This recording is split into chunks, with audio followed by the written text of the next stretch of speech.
Hey everybody, this is the man from Brooklyn. Hey, I came here to discuss you a little bit about, again, post-traumatic stress.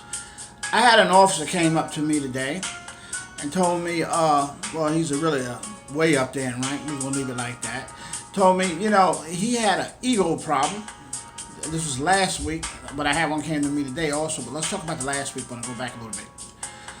He came to me and said he had an individual that was cussing him out, and he didn't know what to do and stuff. So the guy said, "You get out that car right now," la, la, la, la, la, and he let his emotions and pride take over him. So he started running after the individual.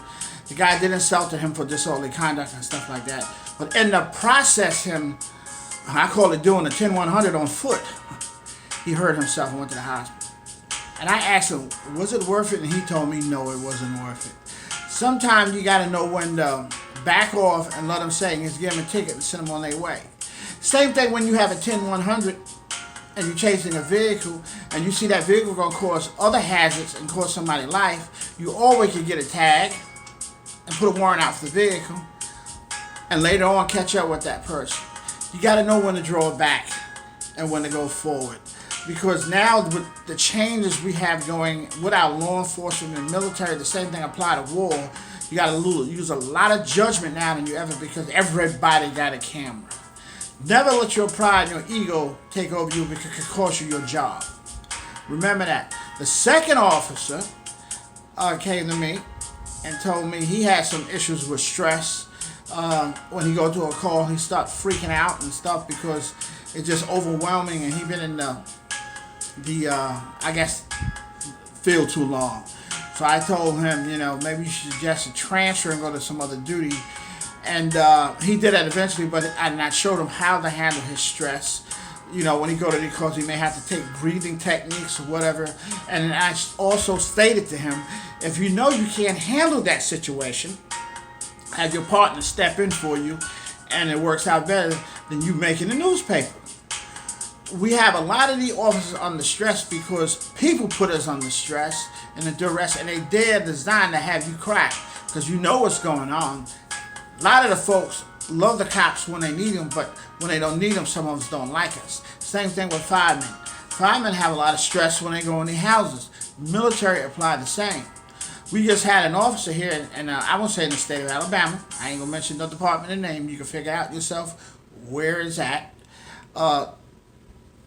He's being, well, I wouldn't say penalized, but they got him on the scrutiny to whether he used too much force or not, and what he was doing on his job. So see, this is stuff we got going on today. So you got to know when to pull back and go forward. You don't need to lose your job over some idiot, basically, because in the long run, if you do right, paper book him to death. That's the best thing I would do. Give him tickets, keep it up, put a warrant out for his vehicle, put a warrant out on him, paper push him to death. That's the new way society for law enforcement, for what I see working in the field today and in courts. If I get a person upset in court, I'm not going to sit there. I'm going to ask the judge to fine him contempt of court. They can go to $50 to $100 to $500. Depends on the discretion of the judge. You got to use your brain, especially younger officers. Put your ego and your temper aside and whoop them with the pen. That's the best way to do. And if that don't work, then you may have to incarcerate them. That's should be your last resort. Just like pulling your firearm should be your last resort. Don't let them get the best of you. You get the best of them. Sometimes silence is the best thing. If you don't say nothing to a person, it drives them cuckoo. Y'all should know that. You should just say, yeah, whatever, buddy. He cussing you from outside the window. Just pay him no mind. And sometimes you just drive off, because sometimes it's not worth getting into confrontations with these people, because 99% of the time you're going to get the short end of that stick. That comes from experience. I was led to share that message with you today. This is the man from Brooklyn. Remember, subscribe and get a free t-shirt. Have any questions? Leave some comments. Or you can send me an email at aclarkbanks@aol.com. aclarkbanks@aol.com. And be safe, keep your head up, and don't let them bully you. And have a great day.